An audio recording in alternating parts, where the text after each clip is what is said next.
शनाया के फोन पर एक नोटिफिकेशन आया जिसे देखकर वो हैरान हो गई। ये कैसे हो सकता है? वो आहान जो अपने 5 रुपए की चाय के पैसे भी मुझसे मांगता था, उसने मेरे अकाउंट में 100 करोड़ रुपए ट्रांसफर कर दिए। उस भिखारी के पास इतने पैसे आ कहां से सकते हैं? कहीं उसने कोई डाका तो नहीं डाल दिया? अगर ये पैसे चोरी के हुए तो मैं फंस सकती हूँ। 100 करोड़ रुपए जैसी भारी रकम अपने खाते में देख शनाया के हाथ पैर फूलने लगे।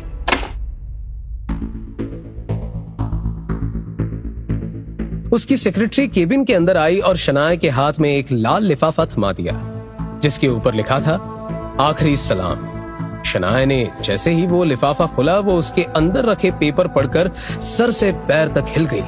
एकाएक उसके चेहरे पर ऐसे भाव आ गए जैसे उस एक लाल लिफाफे ने उसकी पूरी जिंदगी उजाड़ दी हो।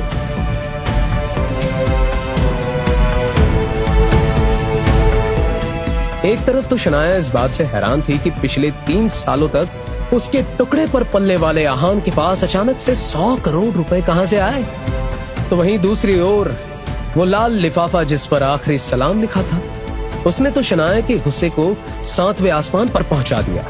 सोचो शनाया, सोचो कि इस भिखारी के पास 100 करोड़ कहां से आ गए। मुझे नहीं पता देव कि आखिर आहान की हकीकत क्या है। अब तो मुझे भी जानना है कि उस भिखारी आहान का सच क्या है जो वो पिछले 3 सालों से मुझसे और मेरे पापा से छुपा रहा है। इन्हीं सब सवालों के जवाब जानने के लिए शनाया बार बार आहान को फोन कर रही थी, लेकिन आहान हर बार उसका कॉल काट देता। आहान के इस बदले बर्ताव से शनाया को गहरा झटका लगता है। आखिर क्यों किया आहान ने शनाया के साथ ऐसा धोखा? और आहान अगर वो पहले से ही था इतना अमीर, तो इतने सालों से ससुराल में गरीब बनकर क्यों रह रहा था?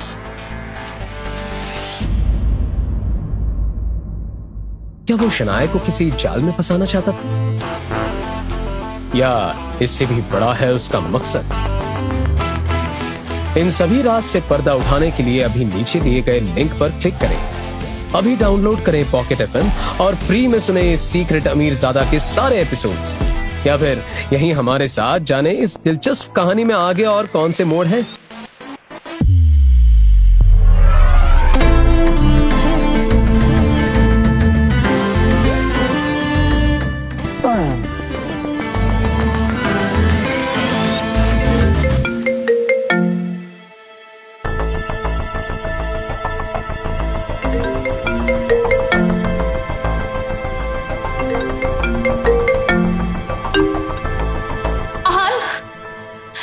ये सब मैं पिछले 10 घंटे से तुम्हें फोन कर रही हूँ, हो कहां पर तुम? और एक बात बताओ, ये 100 करोड़ रुपए तुम्हारे पास आए कहां से? बस बहुत हुआ शनाया, आखिर तुम चाहती क्या हो? तुम्हें डाइवोर्स पेपर्स चाहिए थे, मैंने दे दिए। तुम्हें 100 करोड़ रुपए चाहिए थे, मैंने वो भी भेज दिए। और क्या चाहती हो तुम? आखिर बार बार फोन करने का मतलब क्या है? यू नो व्हाट, मुझे नहीं लगता कि अब हमारे बीच ऐसा कोई भी रिश्ता हो सकता है जिस नाते तुम मुझसे बात करो, क्योंकि पहले तुम मेरी शक्ल नहीं देखना चाहती थी और अब मैं तुम्हारी। So leave. आज तक शनाया के तीखे तेवर देख आहान कांपता था, लेकिन आज पहली बार था जब आहान का रौबदार पलटवार देख शनाया कांपने लगी थी। लेकिन आहान, पहले तो तुम रिश्ता निभा रहे थे ना, तो एक रात में ऐसा क्या बदल गया? तुम जिस रिश्ते की बात कर रहे हो, पति पत्नी का नहीं बल्कि एक नौकर और एक मालिक का था। तुमने और तुम्हारे घर वालों ने मुझे पालतू कुत्ता बना के रखा, और अब जब तुम्हें पता चल गया है कि मैं तुमसे लाख गुना ज्यादा अमीर हूं, तो तुम चाहती हो कि मैं तुम्हारे पास वापस आ जाऊं। रियली? ठीक है, मुझे सिर्फ इतना बताओ कि 100 करोड़ रुपए तुम्हारे पास आए कहां से? अब जब तुम्हारी जिंदगी इतने अच्छे से चल रही है, तो बार बार एक तरीके के सवाल करके उसे खराब क्यों करना चाहते हो तुम?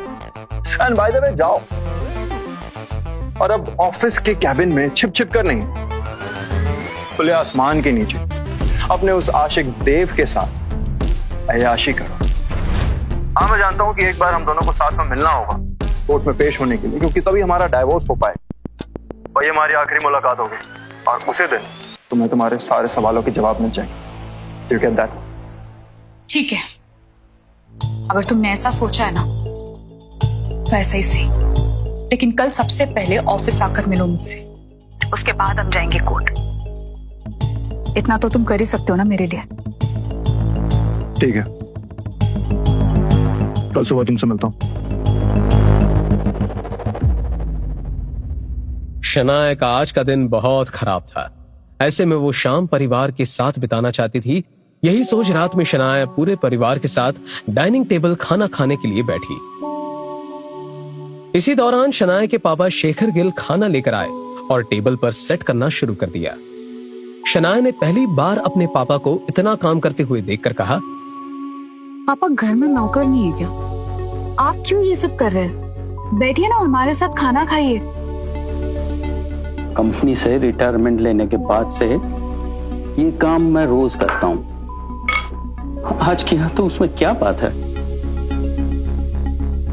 वो बात अलग है क्या तुम पहली बार रूम से निकलकर यहाँ खाना खाने आई हो, वरना तुम्हें ये भी पता नहीं होगा इन 3 सालों में मेरी जिंदगी किचन से किचन में ही कट रही है।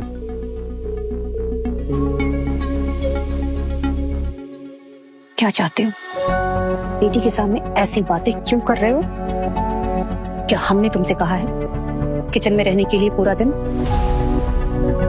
अपनी मर्जी से पूरे दिन किचन में रहते हो और खाना बनाते रहते हो।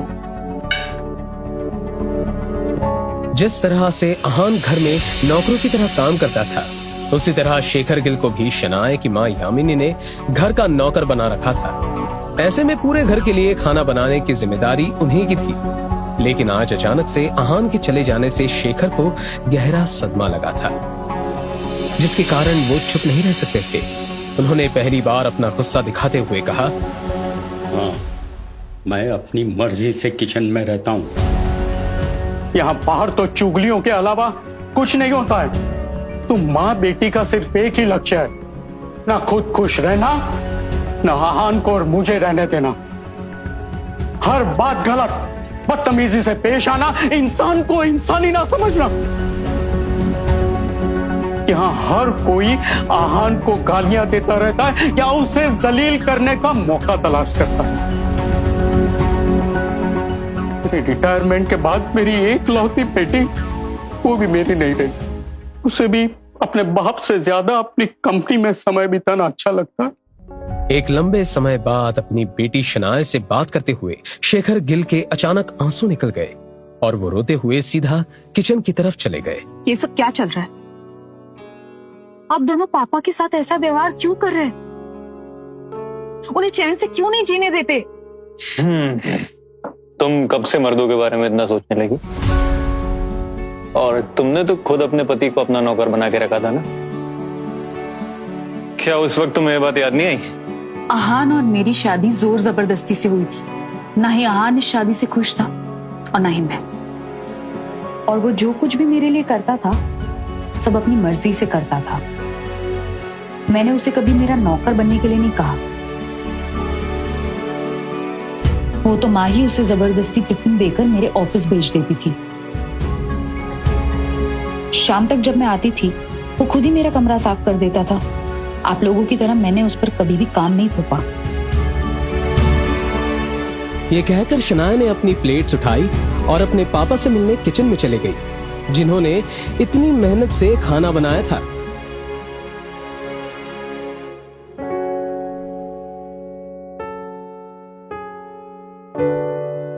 पापा,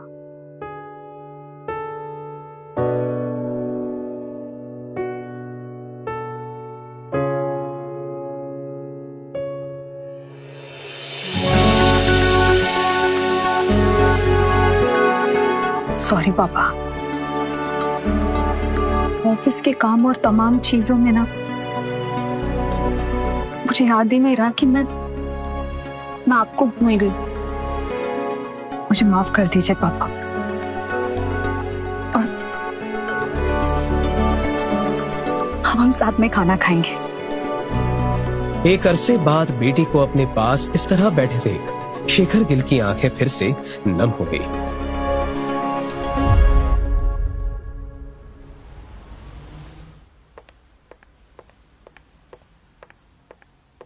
मैम, आपको बहुत टाइम लग गया आने में। अब तक तो सारे बोर्ड मेंबर्स आ चुके हैं।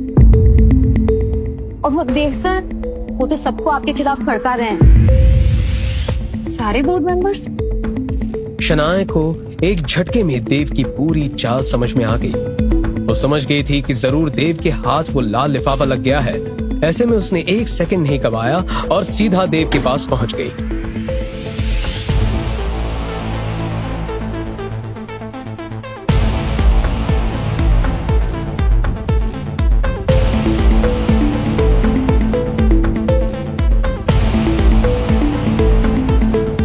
क्या मैं ये जान सकती हूँ कि तुमने बोर्ड मेंबर्स को यहाँ क्यों बुलाया? और प्यार के नाम पे पीठ में छुरा घोंपने की कौन सी ये चाल चल रहे हो तुम? देखो शनाया, बोर्ड मेंबर तुम पर या मुझ पर कितना भी क्यों न चिल्लाए, लेकिन समय समय पर उन्होंने हमेशा हमें सपोर्ट किया है। और आज जब कंपनी को इतनी बड़ी डील मिल गई तो क्या तुम उन्हें भूल जाओगी? नहीं ना। ये सुनकर शनाया हैरान हो गई। उसे समझ नहीं आ रहा था कि राजदादा कंपनी के साथ हुई डील के बारे में देव को कैसे पता चला। उसने तो किसी से इस बारे में बात नहीं की। तभी उसे समझ आ गया कि उसके ऑफिस में ही कोई है जो सारी खबरें देव तक पहुंचाता है। मैंने तुम्हें कभी अकेला नहीं छोड़ा है शनाया। फिर ये तुम कैसे सोच सकती हो कि सिर्फ बोर्ड मेंबर से तुम्हें ही बात करनी पड़ेगी? हम दोनों मिलकर बात करेंगे ना।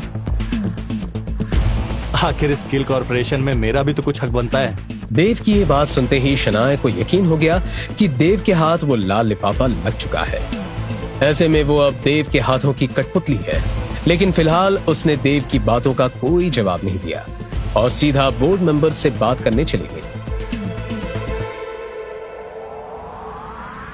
गुड जॉब, बहुत ही शानदार काम किया है तुमने।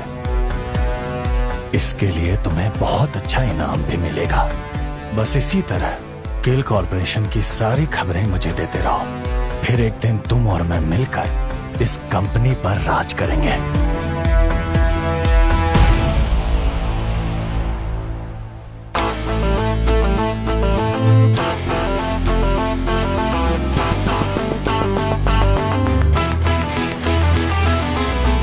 जहां एक और गिल कंपनी में ये सारा तमाशा चल रहा था, तो दूसरी ओर अहान एक लेविश मेंशन में अपनी नई जिंदगी के मजे ले रहा था।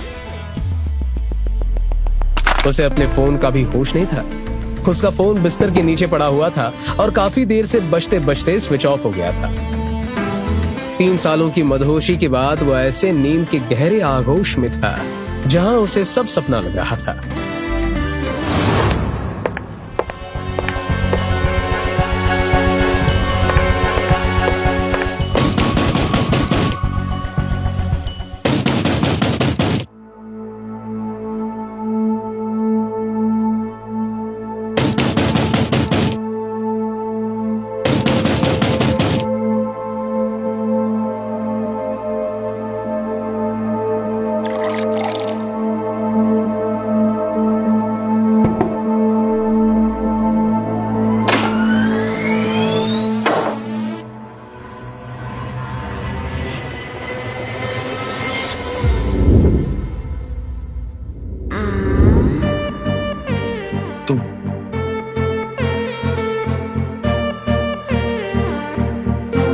My darling baby.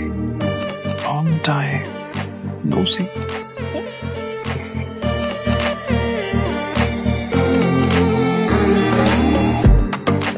Let's go.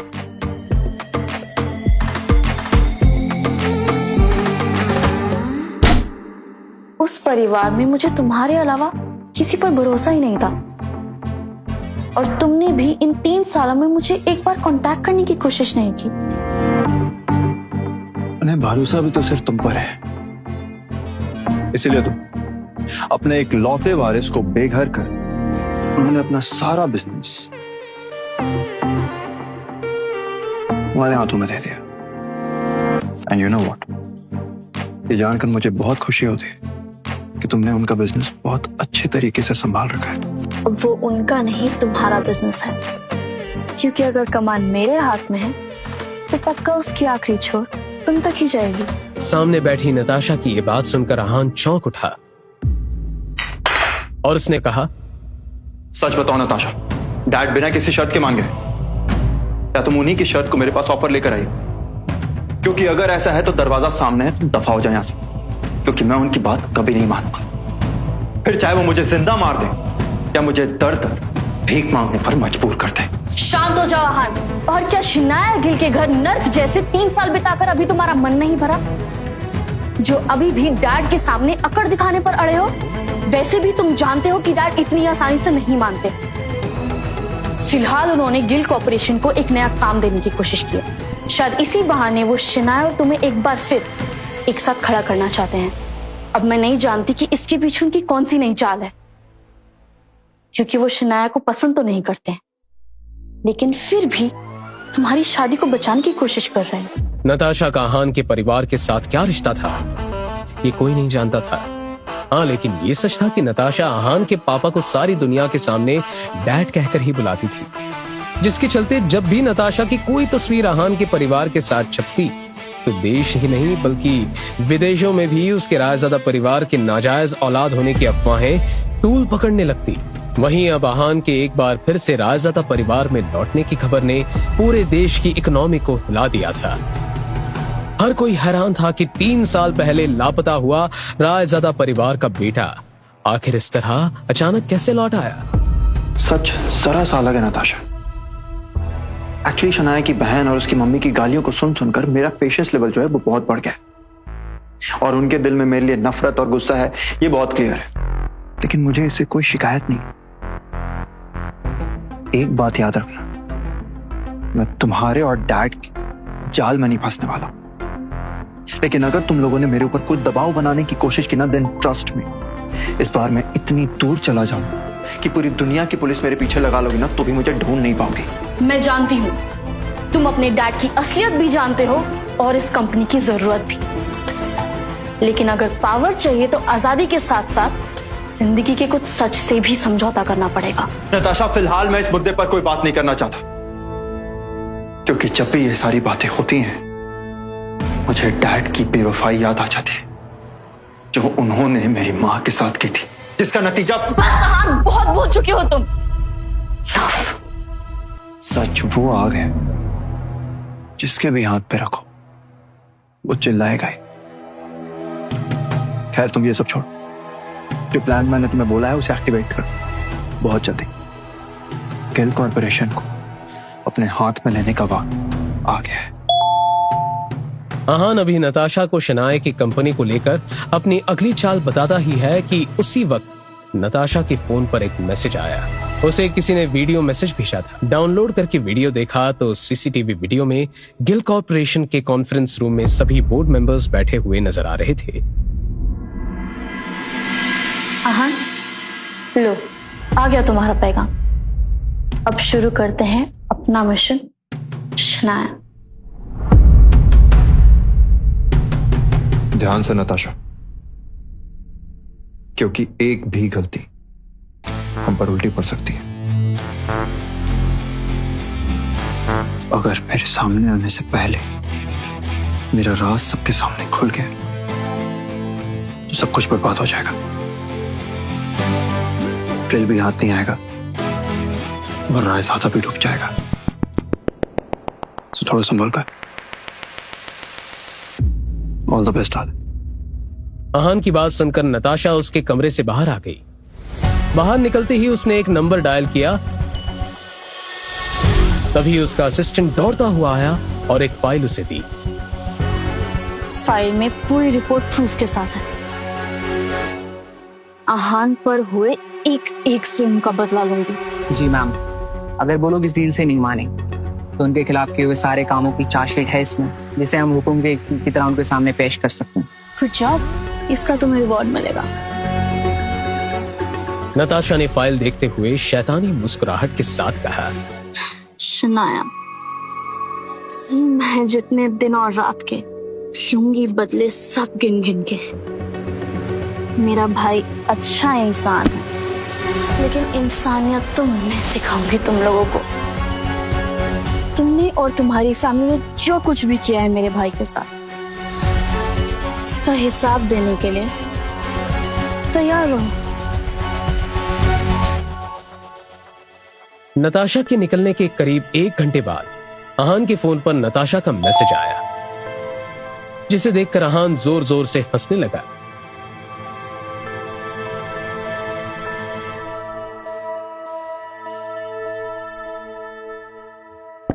अब आएगा खेल का मजा। Natasha, you are great. अपने शिकार को काबू में करना मैंने ही तो तुम्हें सिखाया था, तो उम्मीद करता हूं गलती नहीं करोगी। तभी अहान के फोन की रिंग बजने लगी। उसने देखा कि शनाया का भाई शौर्य उसे कॉल कर रहा था। उसने कॉल रिसीव करते ही कहा, बोलो शौर्य, अब तुम्हें क्या चाहिए? जब से मुझे पता चला ना कि तुमने मेरी बहन के अकाउंट में 100 करोड़ रुपए ट्रांसफर किए, मुझे ना नींद नहीं आ रही है। तुम तो बहुत गरीब थे ना, कहीं आना जाना हो तो 50-50 रुपए के लिए मेरी दीदी से गिड़गिड़ा के भीख मांगते थे। प्लीज मुझे ना एक बात बताओ, तुम पहले ही इतने अमीर थे या कोई लॉटरी वॉटरी का टिकट लगाए भाई? देखो, मैं तुम्हें एक राज की बात बताने वाला हूं, लेकिन प्लीज तुम किसी से शेयर मत करना, ओके? दरअसल देव तुम्हारा जीजा बनना चाहता है और मैं उसके रास्ते की रुकावट बन रहा था। तो मेरे और देव के बीच में एक डील हुई, और डील ये थी कि वो मुझे 100 करोड़ रुपए देगा और बदले में मुझे उसका एक छोटा सा काम करना होगा और तुम्हारी बहन के डाइवोर्स पे साइन करने होंगे। मैंने उसका वो छोटा सा काम कर दिया और तुम्हारी बहन के अकाउंट में 100 करोड़ रुपए ट्रांसफर कर दी और डाइवोर्स पेपर्स पे साइन करके चुपचाप यहाँ पे आ गया। हेलो, सुन लिया ना? अब फोन करके डिस्टर्ब मत करना।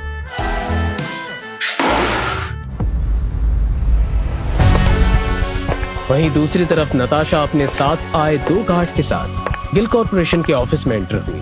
नताशा ने तुरंत कॉन्फ्रेंस रूम का दरवाजा खोला और अंदर आते हुए फाइल खोलकर उसमें एक एक पेपर निकालते हुए बोर्ड मेंबर्स के हाथ में पकड़ा दिया। उन पेपर्स को देखते हुए बोर्ड मेंबर्स के होश उड़ गए। जब शनाया ने पेपर को पढ़ा तो बहुत ही हैरानी के साथ बोली, नहीं, ऐसा नहीं हो सकता। अहान ऐसा नहीं कर सकता। अहान को जितना कम तुमने किया है, अब उसका हिसाब चुकाना पड़ेगा। उस पेपर में क्या लिखा था जिससे सभी के होश उड़ गए? क्या अहान शनाया को बर्बाद करना चाहता था? क्या उसे सबक सिखाने के लिए ये सब कर रहा है? अहान और नताशा दोनों साथ मिलकर गिल परिवार के खिलाफ क्या प्लान बना रहे हैं? और आखिर क्या है अहान की हकीकत? अहान के पापा आखिर कौन है और वो उनसे इतनी नफरत क्यों करता है? और अगर अहान इतना अमीर था तो शनाया के साथ 3 सालों तक गरीब बनकर क्यों रहा? और क्यों खा रहा था शनाया, यामिनी और शगुन की इतनी गंदी गंदी गालियां? और आखिर उस लाल लिफाफे में ऐसा क्या था जिसे देखकर सर से पैर तक कांपने लगी थी शनाया?